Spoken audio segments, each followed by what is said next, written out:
राहुल गांधी आज national Herald case में add मुख्यालय में 11 बजे पेश होंगे। इसके विरोध में कांग्रेस देश भर के एड कार्यालय के सामने विरोध प्रदर्शन करेगी।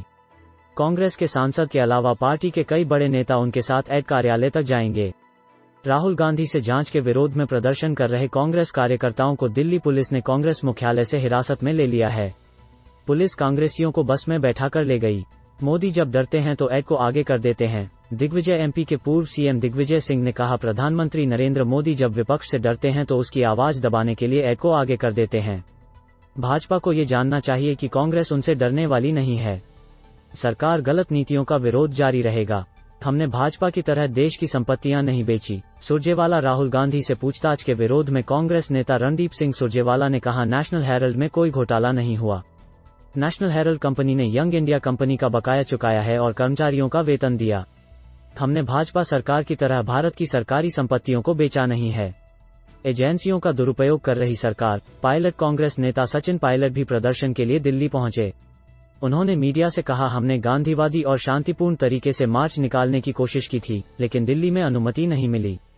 मुझे लगता है कि ये लोग जिस तरह एजेंसी का दुरुपयोग कर रहे हैं वो जगजाहिर है। सोनिया गांधी और राहुल गांधी और तमाम नेताओं पर 7-8 साल से बंद केस डाले गए। देश में इतने जरूरी मुद्दे हैं, लेकिन अलग विचारधारा के लोगों को दबाने का काम हो रहा है। आज असिस्टेंट डायरेक्टर लेवल के अफसर करेंगे पूछताछ। एड सूत्रों की माने तो आज राहुल से असिस्टेंट डायरेक्टर लेवल के अधिकारी पूछताछ करेंगे।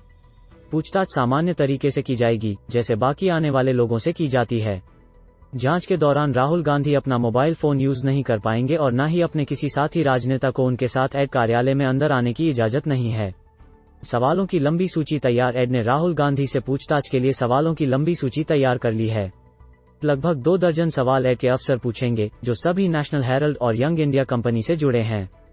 Rahul Gandhi young India company में अपनी मां सोनिया गांधी के साथ 38-38% के हिस्सेदार है। बाकी हिस्सेदारी कांग्रेस नेता मोतीलाल वोरा और ऑस्कर फर्नांडिस के पास है। इन दोनों नेताओं का देहांत हो चुका है। एड ने सोनिया को भी बुलाई। डी ने कांग्रेस की अंतरिम अध्यक्ष सोनिया गांधी को 23 जून को पूछताछ के लिए बुलाया है। इससे पहले 8 जून को पूछताछ के लिए समन किया था, लेकिन 1 जून को वे कोरोना पॉजिटिव हो गई थीं। इसी वजह से वे पेश नहीं हो पाईं।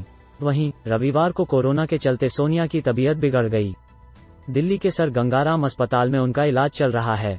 केस को ऐसे 1938 में कांग्रेस पार्टी ने एसोसिएट जर्नल्स लिमिटेड (एजेएल) बनाई थी। इसी के तहत नेशनल हेराल्ड अखबार निकाला जाता था। उस वक्त एजेएल पर 90 करोड़ से ज्यादा का कर्ज था और इसी को खत्म करने के लिए एक और कंपनी बनाई गई, जिसका नाम था यंग इंडिया लिमिटेड। इसमें राहुल और सोनिया की हिस्सेदारी 38-38% थी। यंग इंडिया को एजेएल के 9 करोड़ शेयर दिए गए। कहा गया कि इसके एवज में यंग इंडिया एजेएल की देनदारियां चुकाएगी, लेकिन शेयर की हिस्सेदारी ज्यादा होने की वजह से यंग इंडिया को मालिकाना हक मिला। एजेएल की देनदारियां चुकाने के लिए कांग्रेस ने जो 90 करोड़ का लोन दिया था, वो भी बाद में माफ कर दिया गया।